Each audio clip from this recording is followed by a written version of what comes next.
আজকের ভিডিওতে রায় মার্টিন প্রশ্নবিদরা 2025 সালের ষষ্ঠ শ্রেণীর ভূগোল বিষয়ে প্রথম পরীক্ষায় মূল্যায়নের যে 2 নম্বর প্রশ্নপত্রটি রয়েছে অর্থাৎ রামকৃষ্ণ মিশন বিদ্যা ভবন এইচএস মেদিনীপুর এই বিদ্যালয়ের সমস্ত প্রশ্নের উত্তরগুলি করব। তার আগে তোমরা কেউ যদি আমার চ্যানেলে নতুন হয়ে থাকো তাহলে চ্যানেলটি অবশ্যই সাবস্ক্রাইব করে নেবে। প্রথমে এক আছে এক কথায় উত্তর দাও। এক আছে ক্যাসিওপিয়ার আকৃতি কেমন? ক্যাসিওপিয়ার আকৃতি হলো ইংরেজি এম অক্ষরের মতো। এরপর 2 আছে পৃথিবী থেকে সূর্য কত গুণ ভারী? পৃথিবী থেকে সূর্য 3 লক্ষ গুণ ভারী।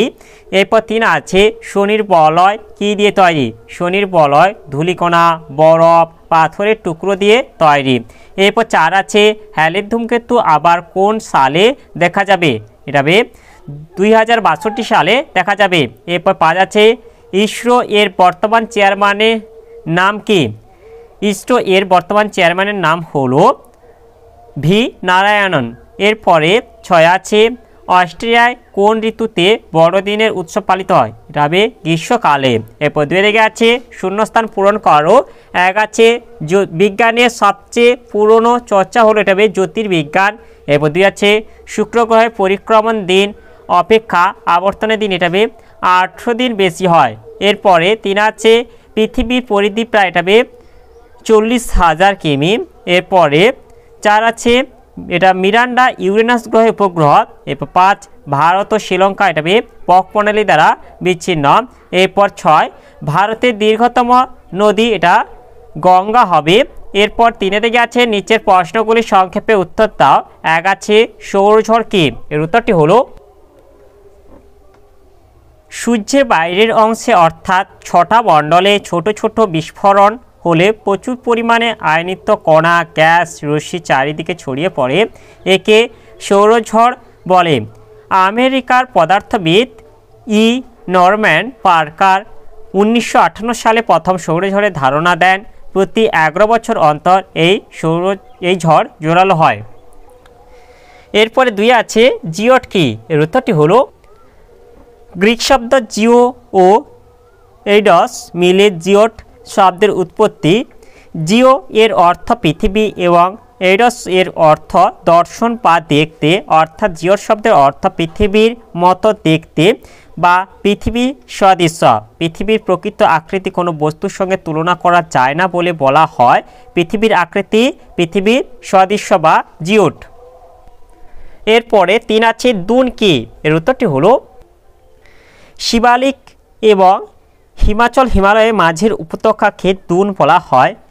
বৈশিষ্ট্য এই উপত্যকাগুলি সংকীর্ণ অর্থাৎ দীর্ঘ কিন্তু অল্প প্রশস্ত। এগুলি প্রায় সমতল উপত্যকা। উদাহরণ উত্তরাখণ্ডের দেরাদুন 75 কিমি দীর্ঘ এবং 20 কিমি প্রশস্ত। এরপরে 4 দিকে আছে নিচের প্রশ্নগুলি সংক্ষিপ্ত ব্যাখ্যামূলক উত্তর দাও। 1 আছে টিকা লেখো আকাশগঙ্গা। এর উত্তরটি হলো সংজ্ঞা মহাবিশ্বের অসংখ্য ছায়াপথের মধ্যে যেটিতে সূর্য তার পরিবার নিয়ে আছে আর সেই পরিবারের অংশ হিসেবে আমরাও আছি তাকে আকাশগঙ্গা ছায়াপথ বলা হয়। এর অপর নাম মিল্কি ওয়ে। বৈশিষ্ট্য 1 প্রায় 10,000 কোটি নক্ষত্র গ্যাস ধূলিকণা নিয়ে আকাশগঙ্গা গঠিত। 2 এটি একটি প্যাঁচানো বা সর্পিল আকৃতির ছায়াপথ। 3 খালি চোখে রাতের আকাশে যত তারা দেখা যায় সবই আকাশগঙ্গা ছায়াপথের তারা। 4 এর ব্যাস প্রায় 1 লক্ষ আলোকবর্ষ। এর ওজন প্রায় 14,000 কোটি সূর্যের ওজনের সমান। এরপর আকাশগঙ্গার বয়স প্রায় 1200 কোটি বছর। এবার হচ্ছে আকাশগঙ্গার কেন্দ্রে থাকা বিশাল কৃষ্ণগহ্বর বা ব্ল্যাক হোল স্যাজিটেরিয়াস এর নামে পরিচিত। এরপরে 2 আছে পৃথিবী কি গোল?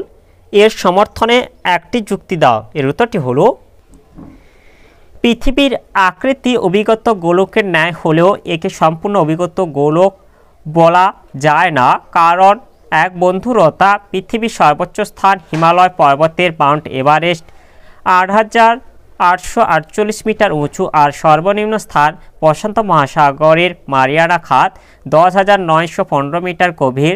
সবথেকে উঁচু ও নিচু স্থানের মধ্যে পার্থক্য প্রায় 20 কিমি। তাই পৃথিবীর অনিয়মিত তরঙ্গায়িত গোলাকৃতি পৃষ্ঠের সঙ্গে বাস্তবিক পক্ষে কোনো পদার্থের আকৃতির মিল নেই। এরপর আছে উপগ্রহ চিত্র। বিভিন্ন কৃত্রিম উপগ্রহ মারফত প্রাপ্ত তথ্যের ভিত্তিতে জানা যায় যে পৃথিবীর উত্তর মেরু চাপা নয়, কেবলমাত্র দক্ষিণ মেরুই একটু চাপা। দক্ষিণ মেরু প্রায় 20 মিটার চাপা এবং উত্তর মেরু 20 মিটার উঁচু। উত্তর গোলার্ধের মধ্যে অংশ কিছুটা বসা, কিন্তু দক্ষিণ গোলার্ধের মধ্য অংশ কিছুটা ফোলা। আবার দক্ষিণ গোলার্ধের মধ্যাংশ 8 মিটার স্ফীত এবং উত্তর গোলার্ধের মধ্যাংশ 8 মিটার চাপা। মন্তব্য: সুতরাং পৃথিবী এরূপ আকৃতি আমাদের পরিচিত কোনো বস্তু যেমন কমলালেবু, নাশপাতি, পেয়ারা বা আপেলের আকৃতির সঙ্গে তুলনা করা যায় না। তাই বলা হয় পৃথিবীর আকৃতি পৃথিবীর মতো, যাকে ইংরেজিতে বলে জিওড। সমুদ্রে গড় পৃষ্ঠতল অনুযায়ী কল্পিত পৃথিবীর আকৃতিকে জিওড বলে। এরপরে 3 আছে তারাগুলি মিটমিট করে কেন? এর উত্তরটি হলো, তারাদের আলো পৃথিবীর চারিদিকে থাকা বায়ুমণ্ডল ভেদ করে আমাদের চোখে এসে পৌঁছায়। বায়ুপ্রবাহের কারণে এই বায়ুমণ্ডলের বিভিন্ন স্তরের ঘনত্ব, তাপমাত্রা অনবরত বদলায়। তাই বায়ুমণ্ডল ভেদ করে আসা তারা আলোগুলিকে দেখে মিটমিট করছে মনে হয়।